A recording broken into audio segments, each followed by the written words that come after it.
All right, Jeremiah chapter 1. And before we get into the history, I want you to try to imagine you being a young teenage boy, and God comes to you and he calls you and he says, I want you to be my voice. I want you to be a prophet to the nation of the United States.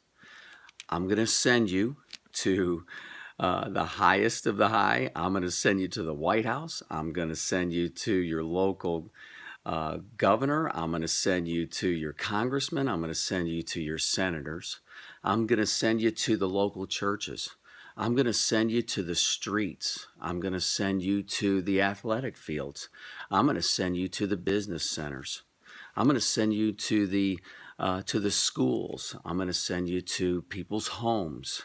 And wherever I send you, whatever I put in your mouth, whatever I tell you to say, you say it. And what I'm going to be telling you to say is not going to be very pleasing to a lot of people. I have a purpose. I have a plan. I have a message that I want to deliver to them, to call them back to myself. But they're going to have to first hear what their issues are and why I am calling them back. And many of them are not going to be happy with what you have to say. In fact, most of them will not. But I'm going to protect you as you do this. Don't worry about it. I will make you a strong, fortified city. I will make you a bronze pillar. I will protect you. They will come against you, but I will protect you. I have a plan. I have a purpose. So please, do everything that I tell you to do. In fact, he told them in the book, in chapter 23, he said, do not omit one word. So if you can imagine being Jeremiah, a young teenage boy, God comes to him and says, you know what? I see this world. You see this world too. And you see how challenging it is. And you see how people basically do not care for me any longer. They worship other gods. The society is in a mess. And I'm going to call you to go speak to them, talk to them, tell them what I want them to hear. You can imagine what it'd be like to be Jeremiah, to be in that position, to be how challenging that might be.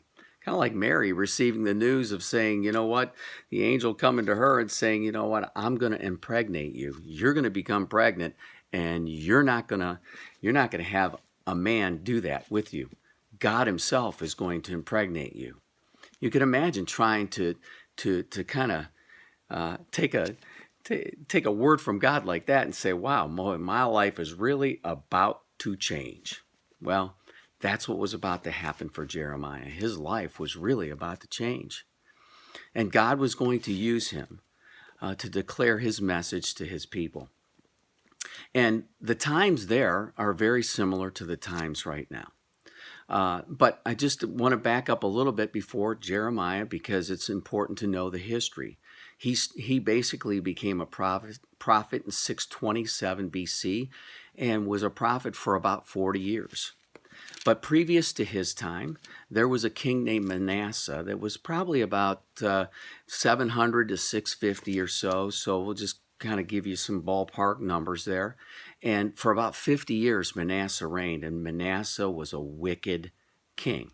He did repent toward the end, but for the majority of his time, he led the people worse than anybody.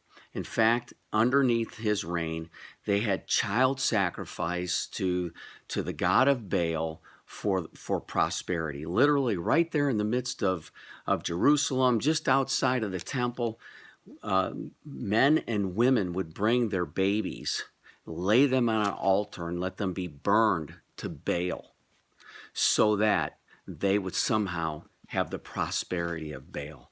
And you know what? Manasseh not only endorsed it, he promoted it. And so you can imagine what it was like in Israel. And just from that and just so many other things, God was not to be found. Manasseh did kind of repent toward the end, but then he died, and his son Amon took over for 2 years, continued on his wicked ways. And then a king named Josiah took over. At 8 years old. And Josiah, even at 8 years old, was smarter than the two men that were in front of him. He was already wiser at the age of 8 because he decided that even at the age of 8, he was going to follow the ways of God. And so he does that. But even at the age of 8, he's not exactly quite sure what he's going to do, but he knows that things need to change because he knows that God's not being honored. In fact, even in this time, they don't really even have the tablets, the scrolls, the law, and they don't even really know where the original ones are.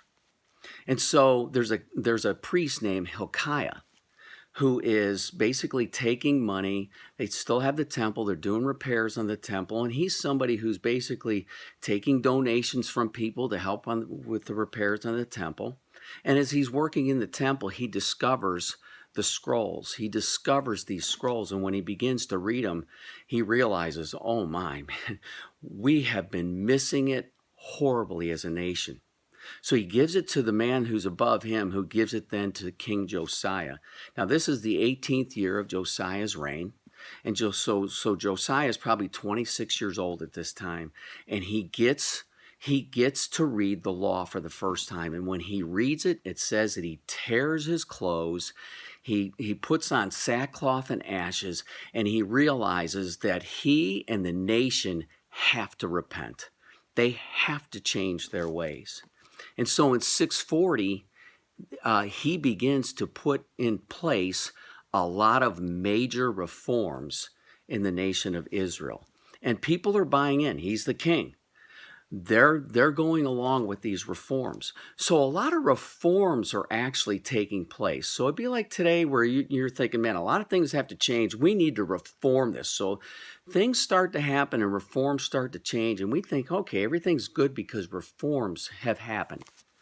But what God does is he raises up Jeremiah in 627 in the midst of all these reforms.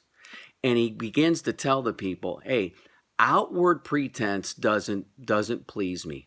These are just outward laws because really your hearts are still idol worshiping. You're still desiring, and still some of you are still taking your babies to the altar of Baal. You're still mistreating people. The religion, the reforms really haven't changed your hearts. You still don't truly worship me. And see, people thought because they did some outward things, they went to, maybe now they went back to the temple and they did some better things, or they thought, okay, we're good. And God said, no, your hearts aren't circumcised. There's some outward things that have changed, but inwardly nothing has changed. In fact, the way that you treat one another, nothing has changed. There's still plenty of injustice. There's still social injustice. There's still a lot of greed and just everything that's going on. Everything that we would see today, you could turn on your TV and you would see it back then and say, you know what? Just because we have a few more people going to church, nothing really has changed. And God says, Jeremiah, I want you to go to them and tell them things are about to change. So that's the background, the history of leading up to Jeremiah then being called to be a prophet and to talk and to declare to the people, and he will now for the next 40 years be God's mouthpiece to this nation. And sadly, they don't listen. The majority, 99% of them, do not listen. There are some who do hear, but it's very few. And so what we're going to see is God's activity in the life of Israel with this King Josiah. And then during the time of Jeremiah, there's 5 kings that basically it ends with the last king in 586, basically. And there were no more kings in Israel after that. So we're going to take a look at that. We're going to look specifically at Jeremiah's call on the next video.